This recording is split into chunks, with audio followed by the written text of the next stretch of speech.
Di ba? Dagan ang mga kabuang. May po ng uptake po ta. Mas buangon pa ta. Kung buang natin dyan, mas buangon pa ta. Pero magpalabaw ta. Pansit ta. Prayer bitaw na sa ginikanan ng students. Imong ginikanan. Kamu, mutahod mo mong ginikanan. Tawad mo, dili? Tawad. Di sa'y maglakaw, trig magabi eh. O pauli alas 11, alauna.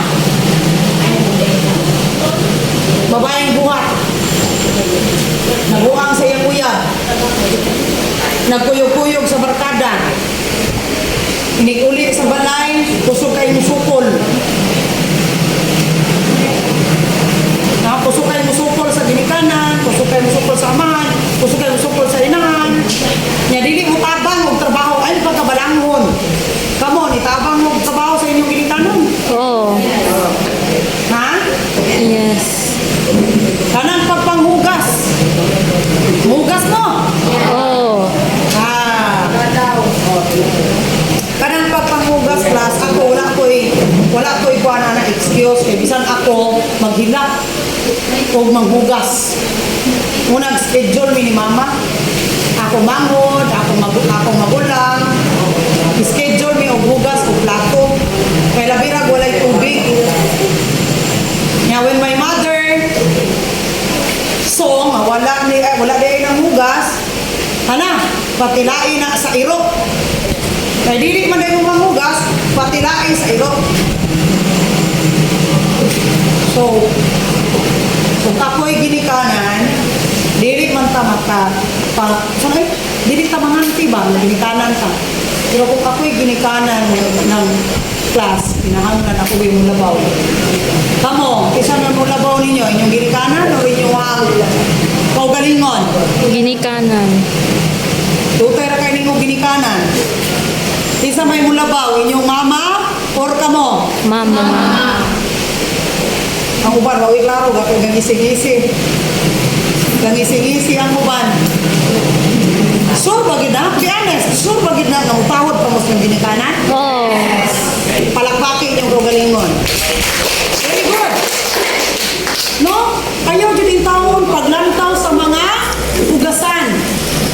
Ayaw pagtanaw nga si mamag si papa perting pinagbaho.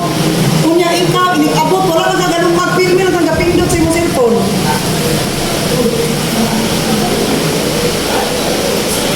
Namirisi. Like ikaw mo, may kami nangita ni mga anak pa. Ikaw may nangita pa. Anak atas, kanan. So I hope na kita tanan diri musunod jud og ginikanan. Na kinahanglan di gyud ka mulabaw sa imong papa o mama. Matud pa sa inahan bisan sa katulog lang di gyud ka maka balos. So I hope you are doing your best kung naa mo sa inyo ha balay. No? Kinahanglan mo tabang mo sa inyong ginikanan. Simple lang, limpyo. Ang atong solid waste management, bago pang nahuman. Did you apply it at home? Yes. Sayang, atong paglingkod dire. How to maintain or proper maintenance of your mattress, of your bed. Kung dili man ato i-apply, sayang. Ang atong ditong higdaanan, wala. Mura na og tuna sa ginamos. Hayway na balaba. Sayang kaayo ang atong anha dire. Paano niyo? Yes. I-apply din ninyo. Ang atong mga bathrooms. Inyong i-check inyong mga bowl. Nalimpyo mo sa inyong bowl. Oo. Or, third quarter naman ma'am. Lahat na sa limpyo ha. Katuragod to, once a year. Ano sa man ka matngon ini magsakit? Oh. No, so tabangi gyud ang inyong ginikanan. I hope wala ka mo nagtagad. Wala mo nagpasagad. No, wala nagpasagad sa mga magpapa. Kaya dili biya sa'yo. Kita tanan, walay magbagri puro, walay magpari puro. Sulundon Sulundon, may nakita sa inyong katingban. Daming yun. Ang tawag sa kaminyon, dutay ra gyud nagpare. Dutay ra ang tawag sa pagka single blessedness. Dutay ra pare, dutay ra uritawo nga wala na minyo, dutay ra sa dalaga nga wala na minyo.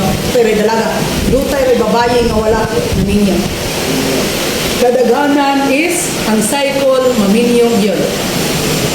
Mabalik ra gyapon ninyo. Okay?